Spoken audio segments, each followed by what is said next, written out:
Assalamualaikum warahmatullahi wabarakatuh. Perkenalkan, nama saya adalah Oktavia Mega. Saya dari TK Al Irsyad 1 Banyuwangi.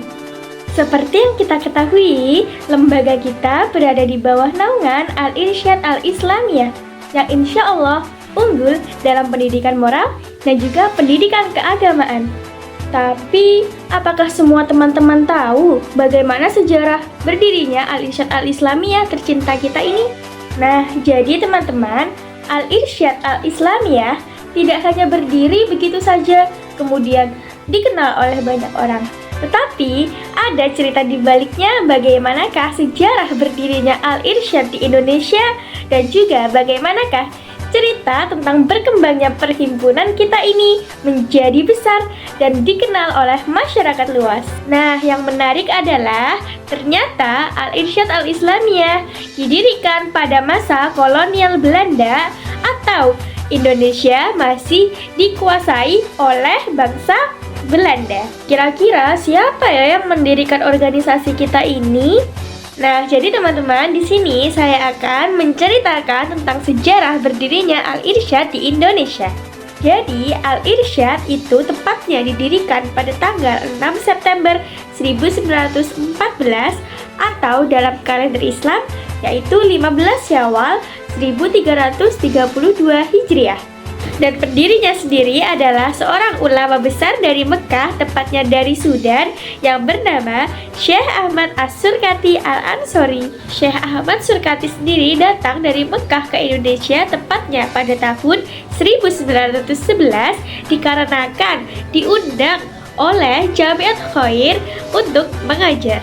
Nah, kemudian Syekh Ahmad Surkati mendirikan sebuah madrasah atau sekolah yang diberi nama Al Irsyad Al Islamiyah. Dari sini dapat kita ketahui jika Al Irsyad Al Islamiyah awalnya adalah sebuah madrasah yang berkembang dan juga bertransformasi menjadi sebuah organisasi resmi yang diakui di Indonesia.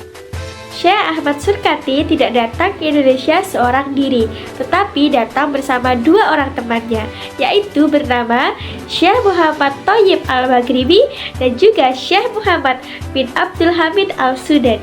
Ketika datang di Indonesia, Syekh Ahmad Surkati mengajarkan dan juga memberikan ide-ide baru kepada masyarakat Islam di Indonesia.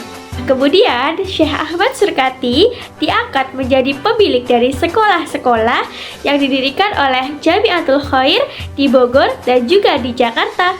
Setelah 3 tahun berdiri, Al Irsyad kemudian meluas dengan membuka cabang dan juga sekolah-sekolah yang ada di kota-kota di Pulau Jawa seperti Surabaya, Cirebon, Karawang, dan juga kota-kota yang lainnya. Dan Al Irsyad sendiri lebih mengedepankan pendidikan mereka dalam bahasa Arab. Nah, memang sejak awal berdirinya Al Irsyad ini tujuannya adalah bergerak dalam bidang dakwah dan juga pendidikan. Sehingga tidak heran jika Al Irsyad Al Islamiyah lebih mengedepankan pembelajaran mengenai ibadah, tauhid, dan juga amaliyah Islam. Sehingga itulah membuat Al Irsyad Al Islamiyah ini dikenal dengan pendidikan yang unggul dalam pendidikan umum dan juga pendidikan tentang agama. Nah, dengan seiringnya waktu, alhamdulillah Al Irsyad telah membuka cabang di seluruh Indonesia, baik pendidikan formal maupun lembaga pendidikan non formal, dan alhamdulillahnya masyarakat juga banyak mempercayakan anaknya untuk berpendidikan di sekolah-sekolah Al Irsyad. Jadi, jika kita adalah salah satu orang yang berpendidikan di bawah naungan Al Irsyad Al Islamiyah, patutlah kita bangga karena Al Irsyad Al Islamiyah sendiri seimbang dalam memberikan pendidikan umum dan juga pendidikan agamanya.